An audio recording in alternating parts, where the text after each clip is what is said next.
Wireless classes YouTube channel में आप सभी छात्रों का फिर से वेलकम है। आप सभी के प्रीवियस वीडियोस पे और भी जो क्लासेस थे उन सभी पे फीडबैक कमेंट्स मैं निरंतर पढ़ रहा हूं और उन सभी फीडबैक्स कमेंट्स के लिए बहुत सारे थैंक यू। एंड आज हम देखने वाले हैं अपने सोशल साइंस या फिर कह लें सामाजिक विज्ञान का मॉडल पेपर, या फिर कह लें कि हम देखने वाले हैं आज 50 से भी अधिक बहुविकल्पी प्रश्न। बहुविकल्पी प्रश्न मतलब जो आप सभी को मल्टीपल चॉइस क्वेश्चन बोर्ड परीक्षा में आपसे 20 पूछे जाएंगे। वो भी कहाँ पे पूछे जाते हैं? OMR शीट में पूछे जाते हैं। बट मैं आपको यहाँ पे चैलेंज दे रहा हूँ कि आप इस 50 प्रश्नों को अगर अच्छी तरीके से समझ लेते हो, रट लेते हो, याद कर लेते हो, तो आपको ये अति लिखित जो प्रश्न होता है उसमें भी ये काम दे सकते हैं। इससे रिलेटेड आपके जो एग्जामिनेशन होने वाले हैं, बोर्ड का जो पेपर होगा, उसमें आपको कहीं ना कहीं प्रश्न देखने को जरूर से मिलेगा इससे संबंधित। तो ये पूरे 50 के 50 प्रश्नों का जो पीडीएफ है वो आपको ग्रुप में दे दिया जाएगा, इस वीडियो के डिस्क्रिप्शन बॉक्स में दे दिया जाएगा। आप उसको डाउनलोड कर लेना आफ्टर 30 मिनट के बाद, 40 मिनट के बाद, जैसे वीडियो लाइव होता है। ठीक है, तो चलिए स्टार्ट करते हैं विदाउट टाइम को वेस्ट किए हुए। सबसे पहला हमारा जो क्वेश्चन है, राष्ट्रवाद का जो उदय है सर्वप्रथम किस देश से हुआ था? ठीक है, किस कंट्री से राष्ट्रवाद का स्टार्टिंग हुआ, राष्ट्रवाद का उदय हुआ? जो हमारा करेक्ट आंसर है वो है हमारा फ्रांस। फ्रांस से ही जो है राष्ट्रवाद का उदय हुआ था। ठीक है, आंसर को भी मैं टिक कर रहा हूँ, क्वेश्चन को भी मैं टिक कर रहा हूँ, और इसका जो पीडीएफ है वो आपको मिल जाएगा कहाँ पे? टेलीग्राम ग्रुप में, व्हाट्सएप के ग्रुप में, जहाँ पे आपको ऐड दिखेंगे हर्ष सर। और ये जो नंबर है इसमें अगर आपने अभी तक ग्रुप में ज्वाइन नहीं किया है तो इस पे आप मैसेज कर लेना, ज्वाइन हो जाओगे, आपको ऐड कर दिया जाएगा। सेकंड नंबर क्वेश्चन हमारा, ड्यूक मैट्रिक ने सामाजिक व्यवस्था का सबसे खतरनाक दुश्मन किसको माना है? इसका जो करेक्ट आंसर होगा हमारा, वो है हमारा ऑप्शन नंबर फोर्थ, ज्यूसेपी मोत्सनी को। ठीक है, करेक्ट आंसर हमारा है ऑप्शन नंबर 4। ठीक है, सेकंड हमारा जो क्वेश्चन है, मगरमच्छ, गैंडा, काला हिरन और जो भारतीय जंगली गधा प्राणी है किस जाति में आते हैं? ये जो प्राणी होते हैं ये आते हैं हमारे संकटग्रस्त जाति के अंतर्गत। ठीक है, ऑप्शन नंबर जो हमारा सेकंड है वो करेक्ट है। फिर उसके बाद नेक्स्ट हमारा जो क्वेश्चन है, भारत का सबसे लंबा राष्ट्रीय राजमार्ग है। तो भारत का जो सबसे लंबा राष्ट्रीय राजमार्ग है वो राष्ट्रीय राजमार्ग 44 है। ठीक है, राजमार्ग नंबर 44 हमारा भारत का राष्ट्रीय राजमार्ग है। नेक्स्ट नंबर क्वेश्चन की तरफ चलते हैं। बहुत ही महत्वपूर्ण जो क्वेश्चन है वो आपको मैं बता रहा हूँ, और इन सभी क्वेश्चन को आप 101% अच्छी तरीके से समझ के जाना, रट के जाना, और मैं बता रहा हूँ कहीं भी आपको ये प्रश्न देखने को मिल सकता है पूरे के पूरे पेपर में। ठीक है, नेक्स्ट हमारा क्वेश्चन है, भूमिहीन ग्रामीण मजदूरों के लिए सबसे अधिक उपयुक्त विकास का लक्ष्य कौन सा है? जो सबसे अधिक उपयुक्त विकास का लक्ष्य है वो ये है, उपज का ज्यादा समर्थन मूल्य देना। ठीक है, ऑप्शन नंबर हमारा फर्स्ट सही। निम्नलिखित में से कौन सा परंपरागत ऊर्जा का स्रोत नहीं है? जो हमारा करेक्ट आंसर है वो हमारा उपरोक्त में से कोई नहीं। ठीक है, कमेंट बॉक्स में जरूर से कमेंट सभी आप सभी कर सकते हैं। अगर आपको किसी भी प्रश्न का उत्तर लग रहा है कि इसका ये हो सकता है या फिर ये वाला ऑप्शन हो सकता है, तो आप उस पर जरूर से चैलेंज करने के लिए कमेंट कर सकते हैं। आपको कोई डाउट रहता है तो भी आप कमेंट कर सकते हैं। और आपको सामाजिक विज्ञान का कक्षा 10वीं का जितने भी प्रश्न बन सकते हैं, जितने भी टॉपिक आपसे पूछे जा सकते हैं, उसका एक आपको क्लास देखने को मिलेगा सुबह 5:30 के बाद, या फिर 6 बजे आपको लाइव हो जाएगा। उस पे आप देख लीजिएगा वो सभी टॉपिक और वो सभी क्वेश्चन आंसर को एक बार आप पढ़ के जाना। उसमें से भी आपको पेपर में देखने को मिलेगा प्रश्न बनते हुए। ठीक है, निम्नलिखित में से पंजाब भूमि संकुचन का मुख्य कारण क्या है? तो इसका जो मेन रीजन है वो है हमारा अधिक सिंचाई। ठीक है, ऑप्शन नंबर हमारा थर्ड करेक्ट है। नेक्स्ट हमारा क्वेश्चन, निम्नलिखित में से कौन सा संघ सूची का विषय नहीं है? तो वो जो संघ है वो सूची का विषय नहीं है, वो है हमारा शिक्षा। नेक्स्ट हमारा क्वेश्चन है, वैश्वीकरण का बहुराष्ट्रीय कंपनियों पर निवेश करने से क्या प्रभाव पड़ा है? ठीक है, जो वैश्वीकरण हुआ है उसका बहुराष्ट्रीय कंपनियों के निवेश से क्या प्रभाव पड़ा है, ये हमारा क्वेश्चन है। और जो इसका करेक्ट आंसर है वो है हमारा फोर्थ नंबर, जो हमारा क्वेश्चन आंसर है इसका फोर्थ नंबर जो ऑप्शन है वो करेक्ट है, उपयुक्त सभी। ठीक है, नेक्स्ट हमारा क्वेश्चन है, सुंदरवन राष्ट्रीय पार्क किस राज्य में स्थित है? तो जो हमारा सुंदरवन राष्ट्रीय पार्क है वो पश्चिम बंगाल राज्य में स्थित है। करेक्ट आंसर हमारा है पश्चिम बंगाल। नेक्स्ट हमारा क्वेश्चन है, राष्ट्रवाद का उदय सर्वप्रथम किस देश से हुआ? ये मे भी रिपीटेड है, कोई बात नहीं, आप इसका आंसर चेक कर लो। और ये वेरी वेरी मोस्ट इंपॉर्टेंट की श्रेणी में है, इसीलिए इसको मैंने मे भी 2 बार यहाँ पे रिपीट कर दिया है। बहुत ही इंपॉर्टेंट क्वेश्चन है। सामान्यतः किसी देश का विकास किस आधार पर निर्भर करता है? तो इसका जो करेक्ट आंसर है वो है हमारा उपयुक्त सभी। किसी देश का जो विकास होता है वो प्रति व्यक्ति आय पर भी निर्भर करता है, औसत साक्षरता दर पर भी करता है, लोगों की स्वास्थ्य स्थिति पर भी निर्भर करता है। तो ऑप्शन नंबर जो हमारा फोर्थ है वो करेक्ट है। ठीक है, उसके बाद हमारा नेक्स्ट क्वेश्चन है, निम्नलिखित में से लैंगिक असमानता को बढ़ावा देने का कारण नहीं है। ठीक है, जो लैंगिक असमानता है उसको बढ़ावा देने का कारण नहीं है। सो जो हमारा करेक्ट आंसर होगा वो है हमारा ऑप्शन नंबर 4, महिलाओं में साक्षरता दर की कमी। ठीक है, ऑप्शन नंबर हमारा 4 करेक्ट है।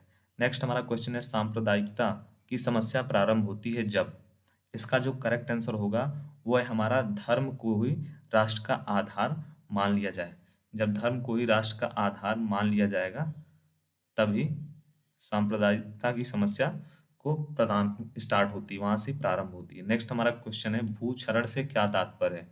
ठीक है, जो हमारा भूक्षरण होता है उससे क्या तात्पर्य है, मतलब इसका मीनिंग क्या है। इसका मीनिंग है भूमि का अनउपजाऊ होना। ठीक है, भूक्षरण मतलब भूमि का खराब हो जाना या फिर भूमि का अनउपजाऊ, वहां पे कुछ भी होगा नहीं, कोई भी हम लोग जो भी पेड़ पौधा वहां पे बोएंगे वो अच्छे से नहीं होगा। ठीक है, फिर उसके बाद नेक्स्ट है हमारा अगला क्वेश्चन यहाँ पे दिया हुआ है कि मगरमच्छ, गैंडा, काला हिरन भारतीय जंगली गधा प्रणाली किस जाति में आते हैं। ठीक है, तो ये भी प्रश्न आप सभी का पहले से ही बता दिया गया है, संकटग्रस्त प्राणी। ठीक है, निम्नलिखित में से कौन सा व्यापार अवरोधकों का लक्षण नहीं है। सो व्यापार अवरोधकों का लक्षण जो नहीं है वो है विश्व व्यापार संगठन व्यापार अवरोधकों को बढ़ावा देता है। ठीक है, लक्षण यहाँ पे नहीं है वो पूछा गया आपसे। नेक्स्ट हमारा क्वेश्चन है, सार्वजनिक एवं निजी क्षेत्र को किस आधार पर वर्गीकृत किया जाता है।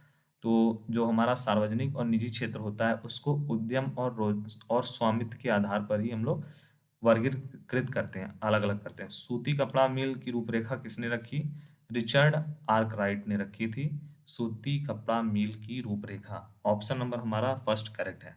ठीक है, नेक्स्ट हमारा क्वेश्चन है, सबसे पहले भारत में किस भाषा की पुस्तक छपी थी। तो सबसे पहले भारत में जो है तमिल यहाँ पे भाषा की पुस्तक छपी थी। ठीक है, यहाँ पे क्वेश्चन है सबसे पहले भारत में किस भाषा की पुस्तक छपी थी, तो करेक्ट आंसर होगा हमारा तमिल। नेक्स्ट हमारा क्वेश्चन, निम्नलिखित में से कौन सी फलीदार फसल है, तो जो हमारा करेक्ट आंसर है वो है हमारा तिल। नेक्स्ट हमारा क्वेश्चन है, लोकतांत्रिक व्यवस्था में सभी नागरिक होते हैं। तो जो लोकतांत्रिक व्यवस्था होती है उसमें जो हमारे सभी नागरिक होते हैं सभी एक समान होते हैं, कोई भी बड़ा नहीं होता है, कोई भी छोटा नहीं होता है। ठीक है, सभी एक समान ही होते हैं। उसके बाद हमारा जो नेक्स्ट क्वेश्चन है, सन 1448 ईस्वी में गुटेनबर्ग ने कौन सी पहली पुस्तक छापी थी। सो इसका करेक्ट आंसर होगा हमारा बाइबल। ठीक है, बाइबिल। नेक्स्ट हमारा क्वेश्चन है, बेल्जियम में सामुदायिक सरकार का चुनाव कौन करता है। सो बेल्जियम जो हमारा देश है वहां पर सामुदायिक सरकार का चुनाव जो करता है वो करता है हमारा वहाँ के जो भी सभी भाषाओं को बोलने वाले लोग ही वहाँ का सामुदायिक सरकार का चुनाव करते हैं। ठीक है, ऑप्शन नंबर हमारा सेकंड नंबर करेक्ट है। ठीक है, उसके बाद नेक्स्ट सेम टू सेम वही क्वेश्चन यहाँ पे रिपीटेड किया गया है, मे बी एक ही स्लाइड को दो बार यहाँ पे हो गया है, कोई बात नहीं, फिर से यहाँ पे आप देख लीजिए।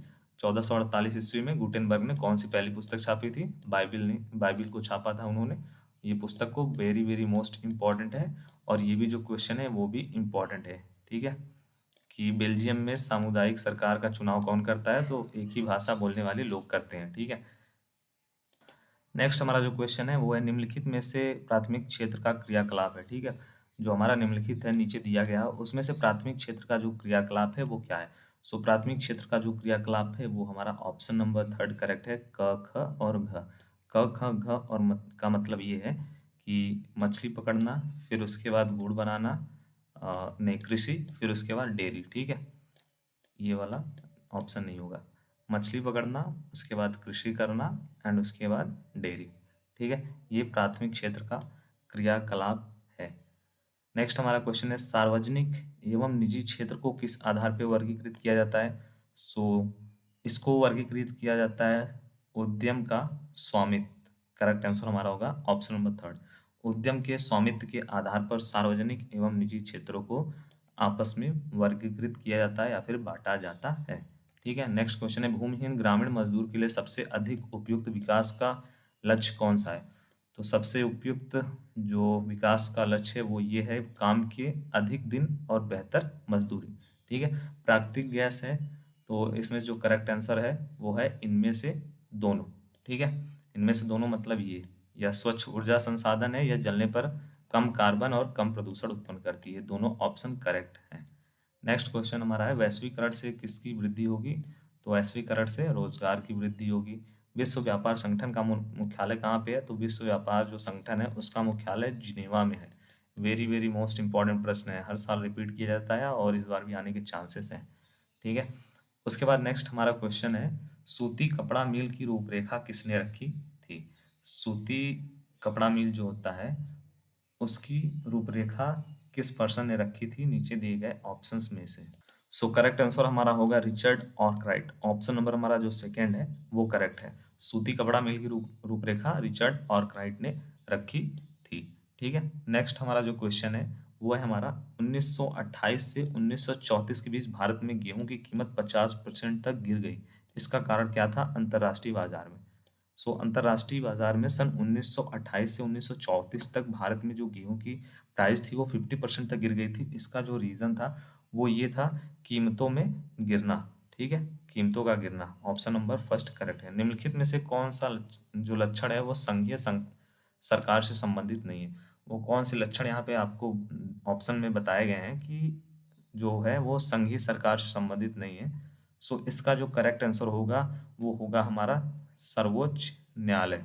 ठीक है, फिर उसके बाद नेक्स्ट है, निम्नलिखित में से कौन से लैंगिक असमानताओं को बढ़ाने देने का कारण नहीं है? तो वो तो क्वेश्चन रिपीटेड हो गया है फिर से, महिलाओं में साक्षरता दर की कमी। ठीक है, नेक्स्ट क्वेश्चन है हमारा, सूचना और संचार प्रणाली का साधन नहीं है? तो ये है हमारा करेक्ट आंसर वायुसेना। वायुसेना जो है वो सूचना और संचार प्रणाली का साधन नहीं है। हॉलमार्क जो होता है, हॉलमार्क, वो किस वस्तु का प्रमाणक नहीं है? वो हमारे सोने का प्रमाणक नहीं है। ठीक है, वायु परिवहन का राष्ट्रीयकरण कब किया गया? सन 1953 में वायु परिवहन का राष्ट्रीयकरण किया गया। भारत में राजनीतिक जो दल होते हैं उनको पंजीकृत कौन करता है? तो भारत में जो भी राजनीतिक दल होते हैं उनको पंजीकृत करता है निर्वाचन आयोग। ठीक है, नेक्स्ट क्वेश्चन यहाँ पे दिया गया, किस देश में द्विदलीय व्यवस्था है? सो अमेरिका में द्विदलीय व्यवस्था है। ठीक है, नेक्स्ट क्वेश्चन यहाँ पे है, निम्नलिखित में से कौन सा संघ सूची का विषय नहीं है? सो करेक्ट आंसर होगा इसका शिक्षा। शिक्षा जो संघ है वो सूची का विषय नहीं है। नेक्स्ट क्वेश्चन है, निम्नलिखित में से पंजाब में भूमि संकुचन का मुख्य कारण क्या है?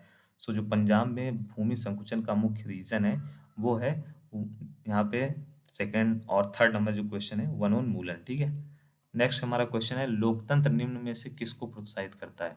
सो जो लोकतंत्र होता है वो निम्न में से प्रोत्साहित करता है सभी को। ठीक है, समानता को, बंधुत्व को, स्वतंत्रता को, इन सभी चीजों को प्रोत्साहित करता है। ठीक है, नेक्स्ट क्वेश्चन हमारा है, निम्नलिखित में से कौन सी शस्य ऋतु नहीं है? ठीक है, की फसल नहीं है? तो वो है हमारी रबी। ठीक है, रोशनी देने वाले बल्ब में कितने खनिज होते हैं? तो रोशनी देने वाले बल्ब में टोटल 6 खनिज होते हैं। कोलकाता में पहली जूट मिल किसने लगाई? तो कोलकाता में पहली जूट मिल सेठ श्रीधर ने लगाई। औद्योगिक क्रांति किस देश से प्रारंभ हुई? औद्योगिक क्रांति प्रारंभ हुई इंग्लैंड से। वेरी वेरी मोस्ट इंपॉर्टेंट है, ये क्वेश्चन रिपीटेड है, ये भी मोस्ट इंपॉर्टेंट है। 1848 ईस्वी में गुटेनबर्ग ने पहली पुस्तक छापी थी, बाइबिल छापी थी। ठीक है, नेक्स्ट है हमारा, भारत में सीमेंट का पहला कारखाना लगाया गया, सन 1905 ईस्वी में लगाया गया।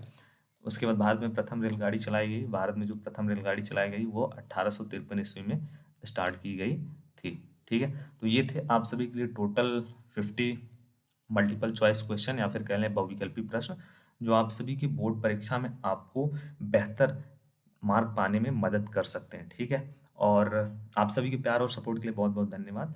आप सभी वायरलेस क्लासेस चैनल के माध्यम से हर सर से जुड़े, और जो भी आपके फीडबैक्स एंड कमेंट्स होते हैं उन पे टीम निरंतर वर्क करती रहती है।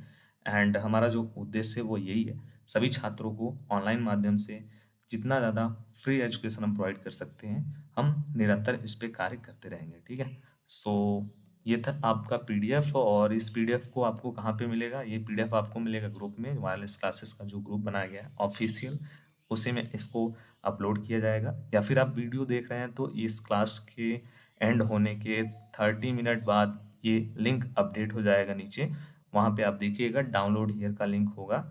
इस पीडीएफ को डाउनलोड करें और वहाँ पे क्लिक करके आप डाउनलोड कर सकते हैं। अदरवाइज आप जो भी ग्रुप है उसमें आप ज्वाइन हो जाइए, वहाँ पे आपको तुरंत इसको सेंड कर दीजिएगा, ठीक है? सब्सक्राइब कर ही लिया होगा आपने, अपने सभी दोस्तों के साथ शेयर कर दो और नेक्स्ट जो क्लास रहेगा महामैराथन क्लास उसको देखना ना भूलिए। जय हिंद, जय भारत, वंदे मातरम, धन्यवाद।